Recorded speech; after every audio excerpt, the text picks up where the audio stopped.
Ya, siapa you buat? Speak. Oh, dah record lah. Dah. Okay. Bismillahirrahmanirrahim.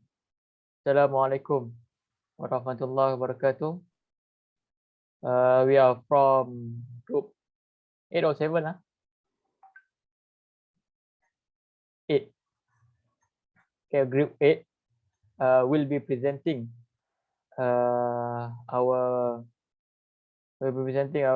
topic given, which is human capital development, trend, issues of labor market in Malaysia. I am Muhammad Namirul bin Abdul Karim. This is our group members, Shafi Jami, Norma Bashi, and Rizadil Rizad. So next.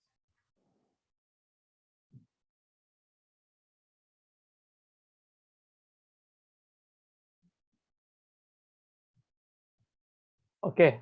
For the background, human capital development. What is human capital? Human capital is the knowledge, skill sets, and also the experience that workers have in an economy.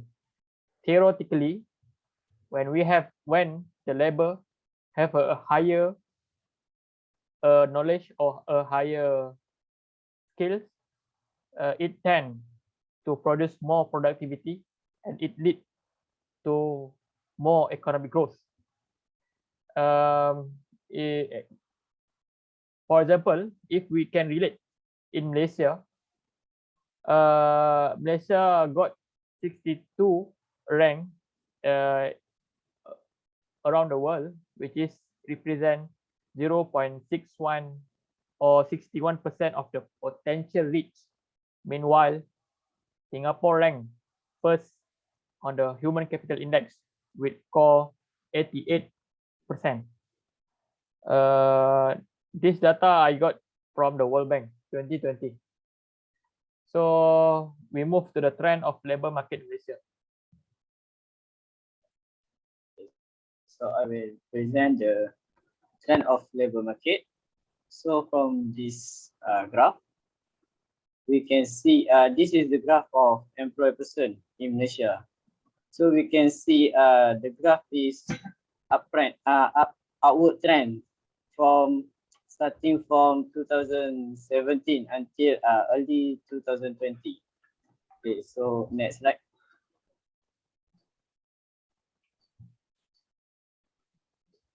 Next, okay, we will discuss the first issue, which is impact of COVID-19. Okay. Since COVID-19 pandemic and MCO was imposed in March 2020, most of the economic sector are closed except for essential service.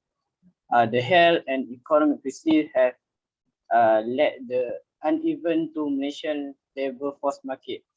But not only Malaysia affected from this crisis.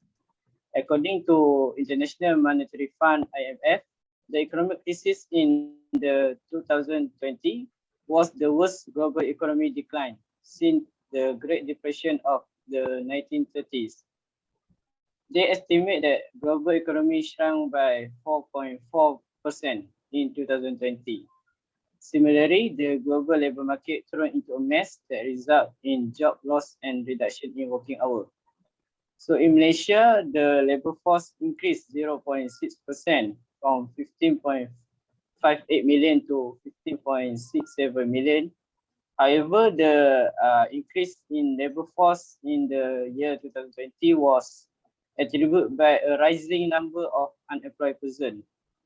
During this year, the employed person decreased from 14.996 million compared to 15.07 million in 2019. While we can see the unemployment rate increased 1.2% from 3.3% to 4.5% in 2020. And the number of unemployed persons increased to 508.3 thousand compared to in 2019 to 711,000 in 2020. So we move to next slide. Okay, so to prevent the virus from spread, most of business have reduced working hour of the employees. Data from Department of Statistics Malaysia show that the stringent measure take to contain the spread of the virus have reduced the working hour, causing the monthly salary and wage received by the Malaysian citizen to fall 9% in 2020. After recording more than 3,000 per month for 2 consecutive years, the mean monthly salary and wages in Malaysia declined to 2,933 ringgit in 2020 compared to 3,224 in 2019. So next slide. So after a year with facing COVID-19 in 2021, the labor force have become better. Labor force in November increased to 16.3 million compared to 16.26 in October. An increase in labor force for the month November is caused by the increase in employed person. Employed person continue to increase for 4 consecutive months in 2021. Data from DOS show that employed person in November increased by 0.4% from 15.55 million in October to 15.61 million in November. Why the unemployed person decreased from 705,000 to 694,400 in November, and the unemployment rate for the month November decreased to 4.3%. Next slide.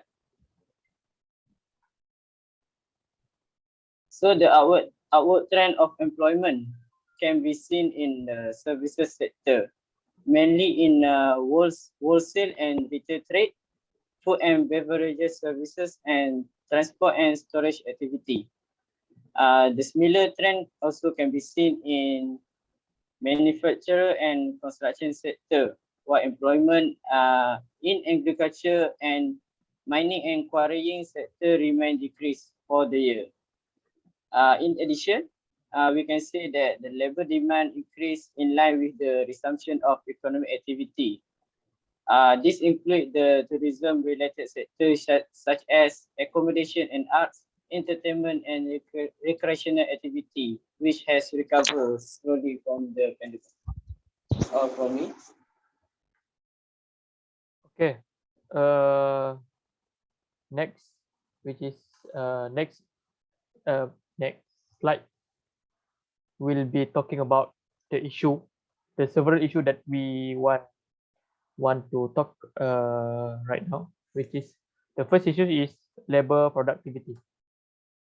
Labor productivity, as we can see, from 1985 until 2016, there is a decrease, downtrend, which is of the productivity growth. As we can see, 1985, we get 3.9% of the productivity growth. Meanwhile, in 2016, we also the productivity that our labor produce is just 2.5%.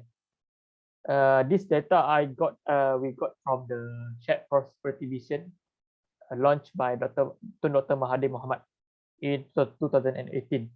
So what are the reason, right? What are the reason of the downtrend of the labor productivity growth? The reason given is the rising number of workers and the low use of machinery. So as you can see, the technology application rate for the manufacturing and services sector, as we can see, low and medium, the technology application is quite large, between 63% for manufacturing and 80% for services. Meanwhile, in for the high technology, we just use 37% of the to the manufacturing sector. Meanwhile, 20% only for the services sector. So, yeah, our economy will expect to face more revolution, which is more revolution in the future. For example, IR 4.0, artificial intelligence, the development of 3D printing and something like that. This must align with our economy.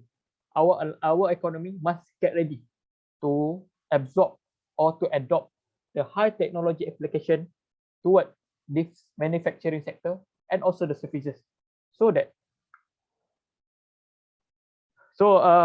We move to the next slide, which is lower technology. The second issue, lower technology leads to lower productivity.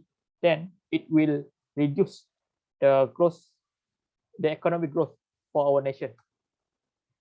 So as you can see, the initial reason why our application rate for manufacturing and also the services for in terms of high technology is low, it is because the R&D expenditure to the GDP is very low.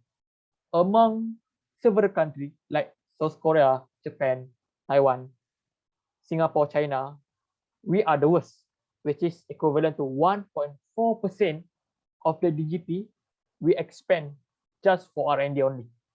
Was still lower than other countries. It leads to the lower rate of application for high technology in manufacturing sector and services sector. So as you can see, rate of technology adoption percentage 1987 until 1997, we can see there is an increase or there is an upward trend for the rate of technology adoption in percentage. Meanwhile, after that, after 2000 years 2000 until 2008, even 2010, we can see there is a downward trend of the rate technology adoption. This rate of technology will lead to the lower output in especially in manufacturing sector. So the next issue is the imbalance of wealth distribution. So Malaysia's composition of employee to GDP remains low compared to the developed countries such as Germany, 51%, 51.5%, United Kingdom, 49.4%, Australia at 47.2%, South Korea at 45.7%, and even Singapore are much more higher in terms of compensation of employee to GDP, which equivalent to 39.7%. Meanwhile, Malaysia, 35.7% of compensation of employee to the GDP. Let me explain what is the meaning of this graph. 35.7 to the when we talk about the whole GDP, 35.7% only just for to get the employee get as a compensation. Meanwhile, 65% get distribute to the shareholder, business owner, and also the investor. So it is very imbalanced in terms of wealth distribution. So we move to the middle income trap. Zaril. So we will move to the next issue, which is the middle income trap. Okay, what is middle income trap? Middle income trap refers to the problem faced by a country that have experienced rapid growth and they able to reach the middle income status, but then the country failed to overcome that income range to further catch up to the developed country. Some of the economists reject this issue because there is no strong evidence to show that this middle income trap exists in this world. However, there is empirical evidence in the Latin America and Middle East country because Many economies in Latin America and Middle East have remained at middle income level for 4 or 5 decades. Out of 101 middle income country in 1960, only 13 country become high income country by 2008 based on per capita income. So next slide.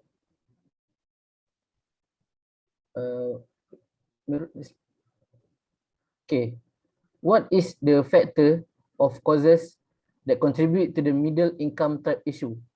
There is three main reason or factor. The first one is the rising cost of labor. It usually happens to the country that rely heavily on the labor intensive manufacturing. When the country is rely heavily on labor intensive manufacturing, they are become more vulnerable to the middle income trap. Why?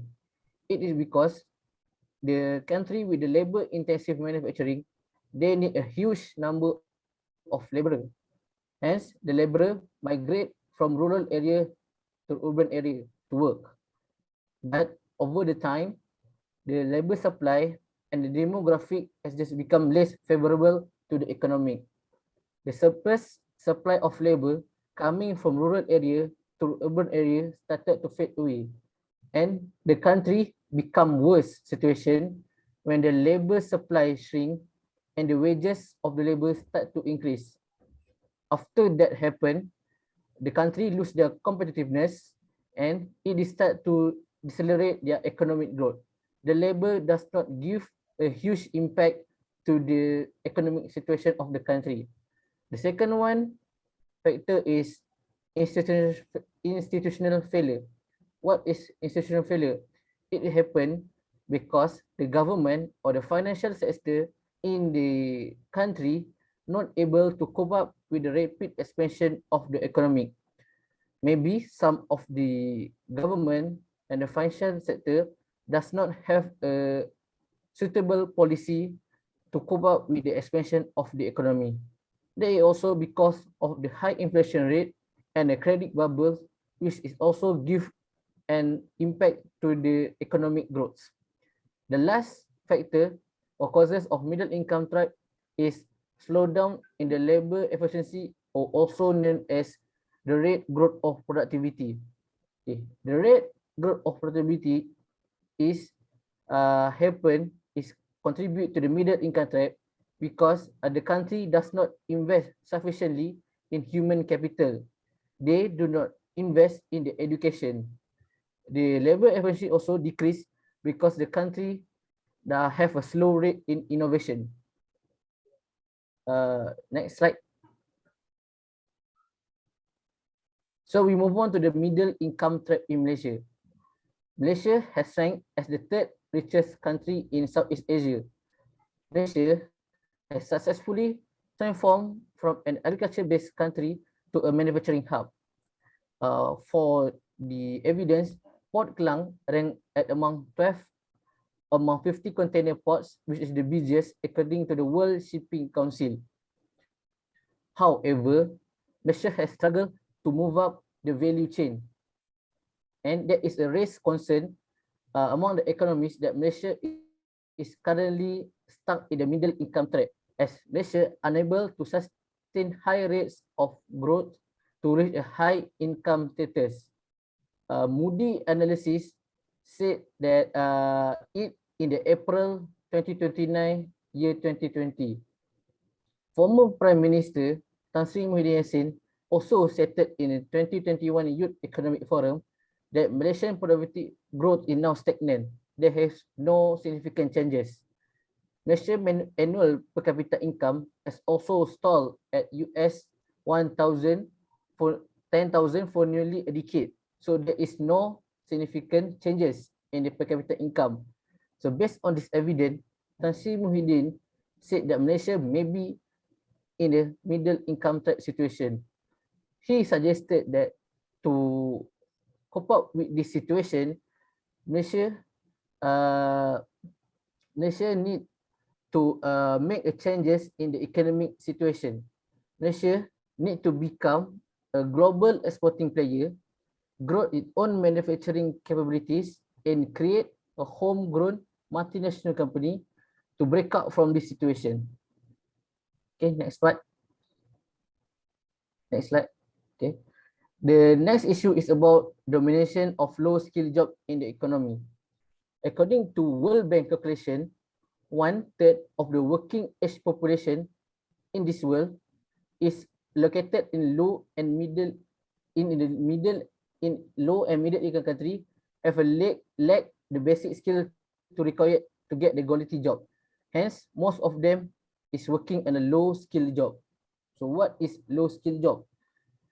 Low skill job is a segment of the workforce associated with a limited skill set or minimal economic value for the work performed. It also can be identified by the characteristic that the low skill job only need a lower educational attainment, and also they have a smaller wages. Next.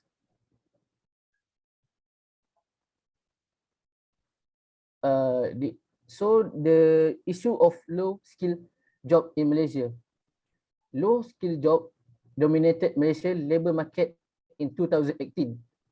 According to the research from the Malaysian Industrial Development Finance Berhad, MIDF, 100 job offered in 2018. 89 from them were for a low skill job, 7 for the medium skill job, and only 4 for the high skill job. Based on this data, it can show that Malaysian labor market is dominated by the low skill job. The labor force is increased by 2.2% to 50 million people employed in the 2019. However, the low skill job still dominated the Malaysian economy. So Malaysia need to create a more high skill job, because if it is give a benefit to our country, because it could increase and expand our country potential economic growth. At the moment, Malaysia has a very low of high skill job compared to our neighbor country, which is Singapore and other advanced country, according to the Socio-Economic Research Center Executive Director Lee Heng Gui. Why does the high skill job is very important for us? It is because the low skill job or the unskilled worker face an unemployment issue, or they must take the unsteady low wage, and because of that, they have a little career growth. Hence, it is not good for the Malaysian economic. It also lead to the reduced labor force productivity and also limits Malaysian economic investment. So that's all for me. I pass to my next friend. So I will present about the policy that government introduced for human capital development. In 11 Malaysia Plan, there are 4 main focus areas to improve efficiency and operation of the labour markets. For the first main focus is to improve labour market efficiency to accelerate market growth. Next. The strategies are the wider adaptation of productivity linked wage system, shifting low skill to high skill jobs, and reduction of wage gaps. Also, the reformation in labour market in aspect regulatory and closer integration with industry targeted programs for youth women. The second focus is to transform TVET to meet industry demand. In this area, the government focus in strengthening the governance of TVET for better management. The quality and delivery of TVET program will be improved to enhance the graduate employability. Next is to strengthening lifelong learning for skill enhancement. In this area, the government focus in strengthening the governance of TVET for better management. The industry play a role in increasing use of industry-based training program, streamlining community-based program, and introducing entrepreneurship training in high-value economic sectors.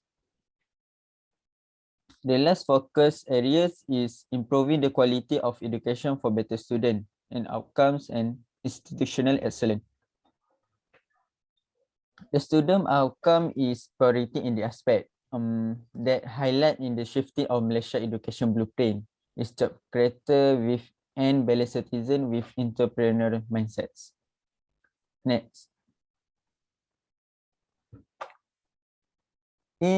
By the end of 11 plan, the government targeted 3.4% of labor productivity by the annum in the end of 11 plans. The skilled workers are targeted 35% by 2020 and 60% are required TVET related skill for projected 1.5 million jobs. The medium wage is 2,500, which expected to increase in 2020. And the proportion of foreign workers in the workforce is kept at 15% of total workforce in 2020. Next. Next slide.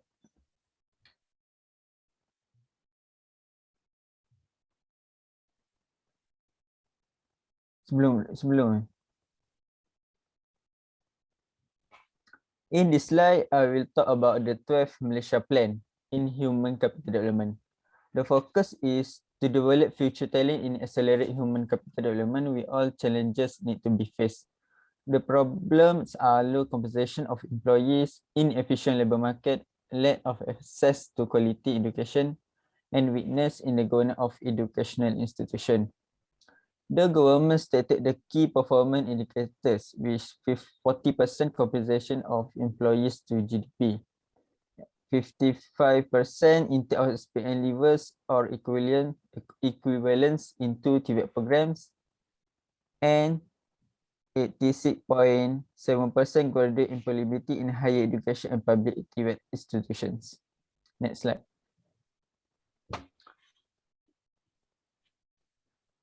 In the 12th Malaysia Plan, there are two priority areas, which priority area A and area B. For the area A, realigning the labor market for inclusive and sustainable growth.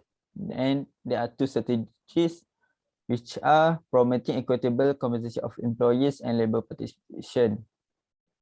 And strategy 2, strengthening the labor market support system. For priority area B is to develop future-ready talent. The strategies are raising the quality of education, strengthening governance, leveraging emerging technology, ensuring equitable learning outcomes, and addressing overlap in TVET governance. Next slide.